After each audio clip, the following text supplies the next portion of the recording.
Hello बच्चों, कैसे हैं आप सब लोग। स्वागत है आपका हमारी आज की हिंदी की क्लास में। तो आज हम करेंगे हिंदी व्याकरण पाठ्य पुस्तक 8 का अध्याय 23 अलंकार फिगर ऑफ स्पीच। तो आज हम अलंकार के बारे में जानेंगे। पढ़िए और समझिए।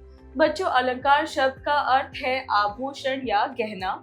जिस प्रकार से कोई भी व्यक्ति अलंकार या गहना पहनने से सुंदर लगने लगता है, उसी प्रकार से अलंकारों के प्रयोग से काव्य या उसकी भाषा सुंदर हो जाती है, पढ़ने सुनने में अच्छा लगता है। हमें ये भी ध्यान रखना चाहिए कि जहाँ मुहावरों से वाक्य या गद्य की शोभा बढ़ती है, वही काव्य या पद्य में अलंकारों के प्रयोग से काव्य की सुंदरता में चार चांद लग जाते हैं। जैसे 3 बेर खाती थी, 3 बेर खाती है। इसके लिए बेर शब्द के दो अर्थ हैं। जैसे जो रानियां 3 बेर यानी बार भोजन करती थी, अब राज्य छिन जाने के कारण केवल 3 बेर एक फल यानी अब केवल 3 बेर के फल खाकर जीवन यापन कर रही हैं। ऐसी सुंदरता अलंकार के प्रयोग से आई है। तो अलंकार क्या होते हैं? अलंकार आभूषण और गहनों की तरह होते हैं, जो किसी काव्य या पद में सुंदरता लाने का काम करती हैं। अलंकार के भेद। अलंकार के 2 भेद होते हैं।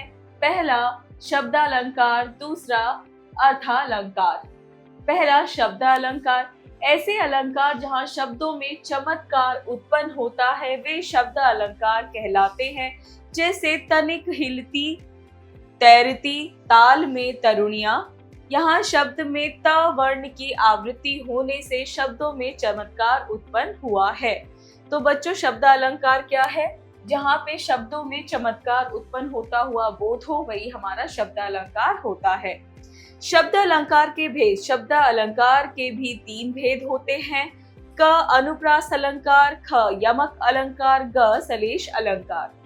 क अनुप्रास अलंकार। काव्य की पंक्तियों में जहाँ समान वर्णों या समान ध्वनियों की अनेक बार आवृत्ति होती है, वहाँ अनुप्रास अलंकार होता है। जैसे 1 तरुणी तनुजा तट तमाल तरुवर बहु छाए, त वर्ण की आवृत्ति।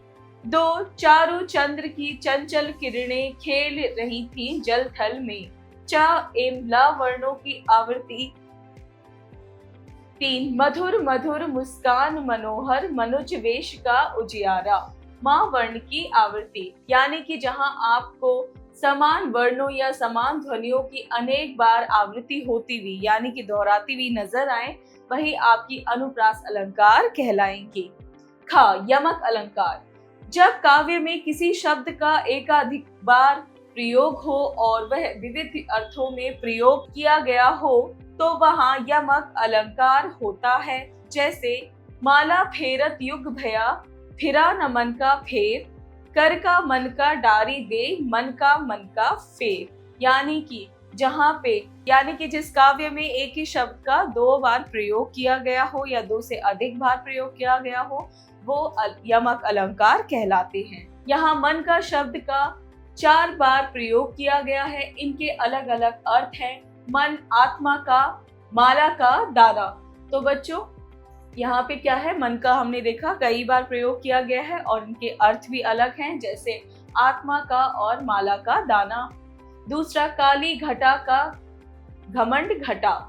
यहाँ घटा शब्द 2 बार आया है और उनके अर्थ हैं घटाएं तथा घटा या कम होना। तीसरा कनक कनक ते 100 गुनी मादकता अधिकाय,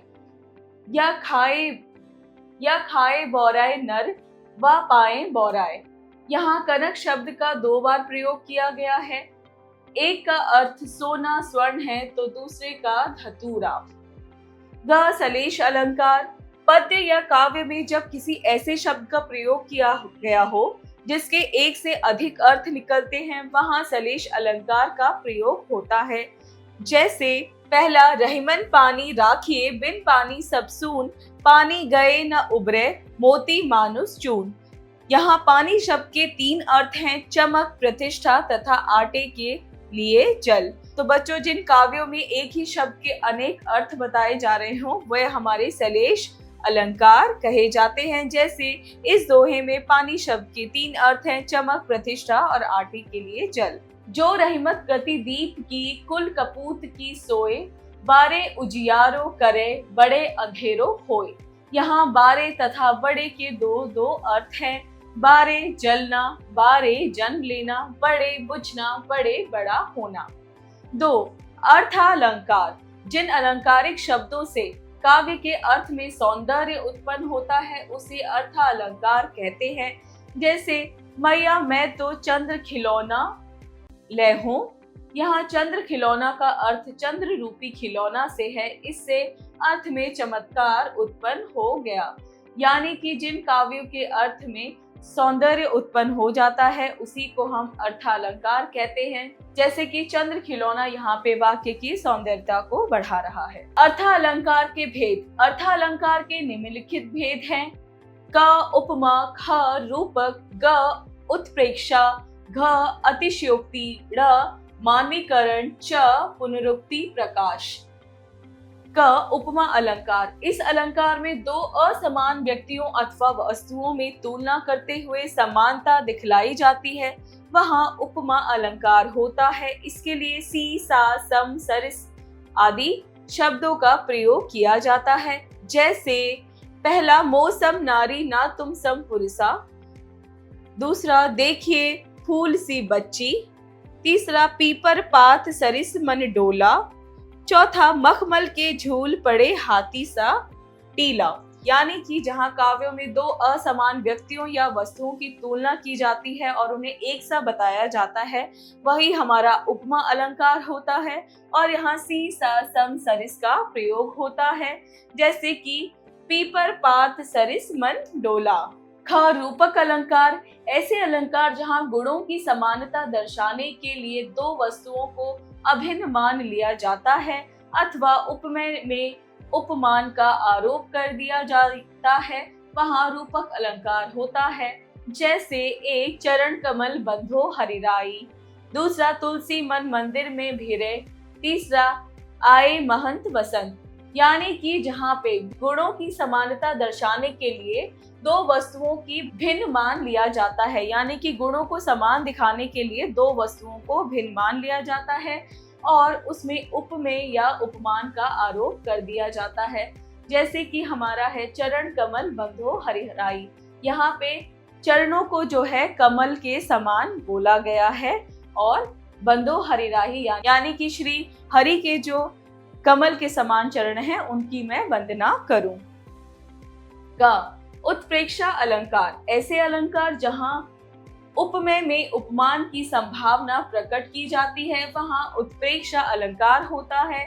इसके लिए मनु, मानो, जनु, जानो, जनहु, मनहु आदि वाचक शब्दों का प्रयोग किया जाता है।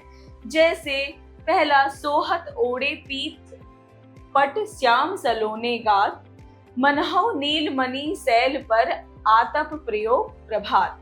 दूसरा उस काल मानो क्रोध के तन कांपने उसका लगा, मानो हवा के जोर से सोता हुआ सागर जगा। यानी कि जहाँ पे उपमेय उपमान की संभावना यानी कि उपमेय उपमान की संभावना प्रकट हो जाती है, वही हमारा प्रेक्षा अलंकार कहलाता है। जैसे कि उस काल यानी कि उस समय में मानो क्रोध से तन कांपने लगा, जैसे कि हवा के जोर से सोता हुआ सागर जाग उठता है। ख अतिशयोक्ति अलंकार। जिस अलंकार में किसी की बातों को बहुत बढ़ा चढ़ाकर बताया जाता है उसे अतिशयोक्ति अलंकार कहते हैं, किंतु ऐसा केवल काव्य में ही होता है। जैसे एक हनुमान की पूंछ में लगन ना पाई आग, लंका सिगरी जल गई गए निशाचर भाग। दूसरा आगे नदियां परी अपार, घोड़ा कैसे उतरे पार, राणा ने सोचा इस पार तब तक चेतक था उस पार। यानी कि जिन भी काव्यों में आपको बातें बढ़ा चढ़ाकर यानी कि और ज्यादा रोचक और बढ़ा चढ़ाकर बताई जाए, वही हमारा क्या होता है, अतिशयोक्ति अलंकार होता है। जैसे कि हनुमान की पूंछ में आग नहीं लग पाई और लंका पूरी ही जल गई और सारे ही निशाचर भाग गए। ड़ मानवीकरण अलंकार। ऐसे अलंकार जिनमें जड़ पदार्थ मनुष्यों की तरह बोलते तथा व्यवहार करते दिखलाई पड़ते हैं वहाँ मानवीकरण अलंकार होते हैं, जैसे माटी कहे कुम्हार से तू क्या रौंदे मोए, एक दिन ऐसा आएगा मैं रौंदूंगी तोए। यानी कि ऐसे अलंकार जिसमें जड़ पदार्थ यानी कि जिनमें जान नहीं होती, ऐसे पदार्थ जो हैं बातें करते हुए या मनुष्य की तरह व्यवहार करते हुए दिखाई पड़ते हैं, वे हमारे मानवीकरण अलंकार होते हैं। जैसे कि मिट्टी कहती है कुम्हार से कि तू मुझे क्यों रौंदता है, एक दिन ऐसा आएगा कि मैं तुझे रौंदूंगी। पुनरुक्ति प्रकाश अलंकार। इस अलंकार में एक ही शब्द का दो बार प्रयोग किया जाता है। दूसरा शब्द पहले वाले शब्द में वृद्धि कर देता है। जैसे मैं भी उस पर बैठ कन्हैया बनता धीरे धीरे, सूरज है जग का बुझा बुझा। यानी कि जहाँ एक ही शब्द दो बार प्रयोग होते हैं और जब दूसरा शब्द आता है वो पहले वाले को बल दे देता है। आइए पुनरावृत्ति करें। अलंकारों के प्रयोग से काव्य के सौंदर्य में वृद्धि हो जाती है। अलंकार के दो भेद होते हैं, शब्द अलंकार और अर्थालंकार। अलंकार शब्द अलंकार शब्द में सौंदर्य के हैं उपभेद, अनुप्रास वर्णों की आवृत्ति, यमक शब्दों के कई अर्थ, श्लेष एक शब्द के अनेक अर्थ। अर्थालंकार अर्थ में सौंदर्य और इसके उपभेद हैं उपमा समानता दिखाना, रूपक उपमेय में उपमान का आरोपण, उत्प्रेक्षा उपमेय में उपमान की संभावना, मानवीकरण निर्जीव चीजों का सजीव के समान व्यवहार, अतिशयोक्ति बहुत बड़ा चढ़ाकर कहना, पुनरुक्ति प्रकाश एक ही शब्द का दो बार प्रयोग। अभ्यास कार्य मौखिक कार्य स्पीकिंग स्किल्स, यानी हमें बोलकर उत्तर देने हैं। दिए गए प्रश्नों के उत्तर बताइए। क शब्द अलंकार को परिभाषित कीजिए। रिपीट वे काव्य जिनमें चमत्कार उत्पन्न होता है वे शब्द अलंकार कहे जाते हैं। ख अलंकार से आप क्या समझते हैं? अलंकार से काव्य के सौंदर्य में वृद्धि होती है। ग अलंकार के भेद बताइए। अलंकार के दो भेद होते हैं, शब्द अलंकार और अर्थालंकार।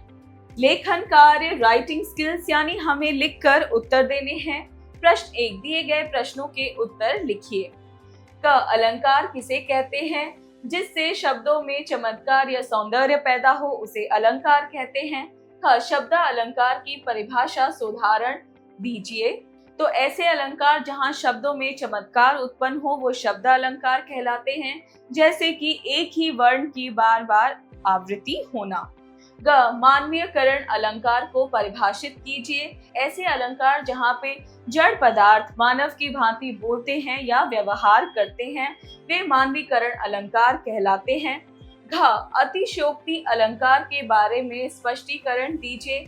ऐसे अलंकार जहाँ पे बातों को बढ़ा चढ़ा के बताया जाता है उसे अतिशयोक्ति अलंकार कहा जाता है। प्रश्न 2 दी गई पंक्तियों के सामने उनके प्रयुक्त अलंकार का नाम लिखिए। तो हमें पंक्तियां दे रखी है और हमें इनके अलंकार का नाम लिखना है। जैसे क रहमन पानी रखिए बिन पानी सब सून, पानी गए न उबरे मोती मानुष चून। तो ये है हमारा शैलेश अलंकार।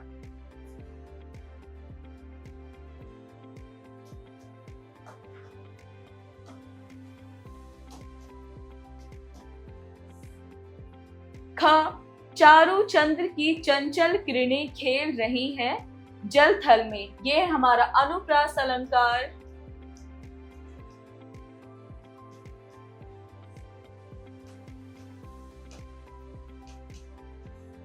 तो बच्चों इसी तरह आप बाकी पंक्तियों के भी अलंकार के नाम लिखेंगे। प्रश्न 3 दी गई पंक्तियों में कौन सा अलंकार है सही पर निशान लगाइए। क कालिंदी कूल कदम्ब के डारन, यमक सलेश उत्प्रेक्षा या अनुप्रास। तो ये है हमारा अनुप्रास। ख को घाटी ये वृषा भानुजा वे हलदर के वीर। तो उपमा शैलेश यमक या रूपक। तो ये है हमारा श्लेष। ग एल फैल खैल भैल खलक में गैल कैल, मानवीकरण अनियोक्ति अनुप्रास या यमक। तो अनुप्रास। घ लाली मेरे लाल की जीत देखूं तित लाल, रूपक उत्प्रेक्षा अनियोक्ति या अनुप्रास। तो ये है हमारा उत्प्रेक्षा। सोचें विचारें, क्रिटिकल थिंकिंग।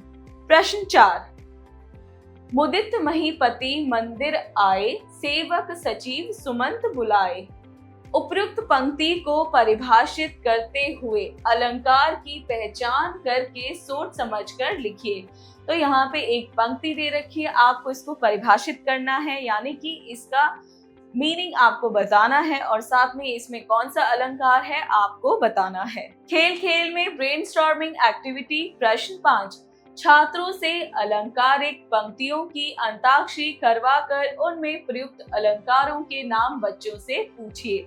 तो बच्चों आपको क्या करना है, आपको अपनी क्लास में अलंकारिक अंताक्षरी खेलनी है। प्रेरणादायक मूल्य। जैसे अलंकार के द्वारा काव्य में सौंदर्य और चमत्कार उत्पन्न होता है, वैसे ही हमें भी अपने प्रत्येक कार्य को अद्भुत अंदाज में करना चाहिए ताकि जीवन में सुंदरता और आकर्षकता उत्पन्न हो। तो यानी कि हम जीवन में जो भी कार्य करें या जो भी कुछ बोले उसे हमेशा एक अलग अंदाज में, अनोखे अंदाज में करना चाहिए, जिससे हमारे जीवन में रोचकता पैदा हो। इसी के साथ बच्चों आपका ये पाठ हुआ पूरा। मिलते हैं अगली क्लास में।